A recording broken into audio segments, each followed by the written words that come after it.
BC reservation బిల్లుకు governor ఆమోదం తెలియజేస్తారా, అభ్యంతరాలు చెప్తారా? లీగల్ టీం ఏం చెబుతుంది అన్నది ఇప్పుడు ఆసక్తిగా మారింది. తెలంగాణ ప్రభుత్వం బీసీలకు 42% రిజర్వేషన్ ఇవ్వాలని ఆర్డినెన్స్ని ఇప్పటికే రాజ్భవన్కి పంపించింది. ఇటీవల జరిగిన కేబినెట్లో స్థానిక సంస్థల ఎన్నికల్లో బీసీలకు 42% రిజర్వేషన్ అమలుకు ఆమోదం తెలిపింది. దీనికి కొనసాగింపుగా ఆర్డినెన్స్ కూడా తెచ్చింది సర్కార్. ప్రభుత్వం కాన్ఫిడెన్స్తో ఉంది.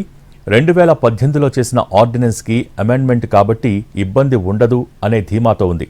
గవర్నర్ కూడా వీలైనంత త్వరగా ఆమోదముద్ర వేస్తారనే లెక్కలో ఉంది.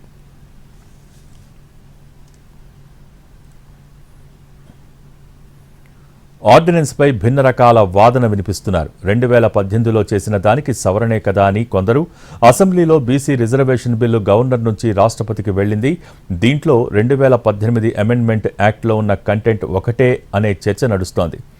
రాష్ట్రపతి దగ్గర పెండింగ్లో ఉన్న ఇష్యూపై గవర్నర్ నిర్ణయం తీసుకుంటారా అనే వాదన ప్రతిపక్ష నేతలు కొందరు చేస్తున్నారు. అసెంబ్లీ ప్రోరోగ్ అయింది కాబట్టి గవర్నర్ సంతకం చేయొచ్చని న్యాయ నిపుణులు చెబుతున్నారు. అయితే ఆర్టికల్ 213C గురించి స్పష్టత రావాల్సి ఉంది.